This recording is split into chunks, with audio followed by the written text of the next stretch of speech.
Indian cinema ഒരു വ്യവസായം എന്ന നിലയിൽ വളർച്ചയുടെ അതിവേഗ പാതയിലാണ്. ഒരു കാലത്ത് ബോളിവുഡ് ചിത്രങ്ങൾക്ക് മാത്രം പ്രാപ്യമായിരുന്ന മുന്നേറ്റമാണ് ഇപ്പോൾ തെന്നിന്ത്യൻ സിനിമകൾ സാധിക്കുന്നത്.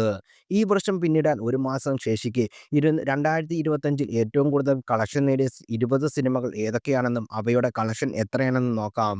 ഈ വർഷത്തെ ആദ്യ 20 എണ്ണത്തിൽ അധികം ചിത്രങ്ങൾ ഹിന്ദിയിൽ നിന്നാണ്. കോളിവുഡിലും ടോളിവുഡിലും ഒപ്പം ലിസ്റ്റ് തലയുയർത്തി മലയാളത്തിലുമുണ്ട്. ട്രാക്കറുമായ ഇന്ത്യൻ ബോക്സ് ഓഫീസ് 26 പ്രസിദ്ധീകരിച്ച ലിസ്റ്റ് പ്രകാരം ഇന്ത്യൻ സിനിമയിൽ ഈ വർഷം ഏറ്റവും കൂടുതൽ കളക്ഷൻ നേടിയ 20 ചിത്രങ്ങളിൽ 10 ബോളിവുഡിൽ നിന്നാണ്. ലിസ്റ്റിൽ ഒന്നാം സ്ഥാനത്ത് കാന്താര ചാപ്റ്റർ 1 ആണെങ്കിലും ടോപ്പ് 20-ൽ കന്നഡ സിനിമകളുടെ സാന്നിധ്യം അതുമാത്രമാണ്. തെലുങ്കിൽ നിന്ന്, തമിഴിൽ നിന്ന്, മലയാളത്തിൽ നിന്ന് 3 സിനിമകൾ വീതമാണ് ലിസ്റ്റിലുള്ളത്. പട്ടികയിൽ ഒന്നാം സ്ഥാനത്തുള്ള കാന്താര ചാപ്റ്റർ 1 ആഗോള ബോക്സ് ഓഫീസിൽ നിന്ന് നേടിയത് 851.75 കോടിയാണ്. രണ്ടാം സ്ഥാനത്തുള്ള ചാവ 800.791 കോടിയും മൂന്നാം സ്ഥാനത്തുള്ള സൈനേര 570.33 കോടിയുമാണ് ആഗോള ബോക്സ് ഓഫീസിൽ നിന്ന് നേടിയിരിക്കുന്നത്. ലിസ്റ്റിൽ ആദ്യ തെന്നിന്ത്യൻ ചിത്രം നാലാം സ്ഥാനത്തുള്ള തമിഴ് ചിത്രമായ കൂലിയാണ്. രജനികാന്ത് നായകനായ ചിത്രത്തിൽ കളക്ഷൻ 518 കോടിയാണ്.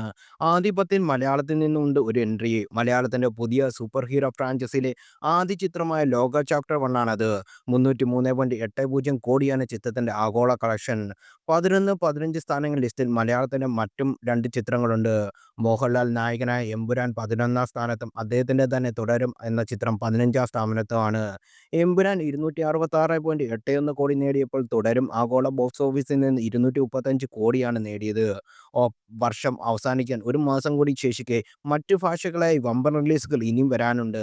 അതിനാൽ തന്നെ ഈ പട്ടികയിൽ ഇനിയും മാറ്റങ്ങൾ വരാം.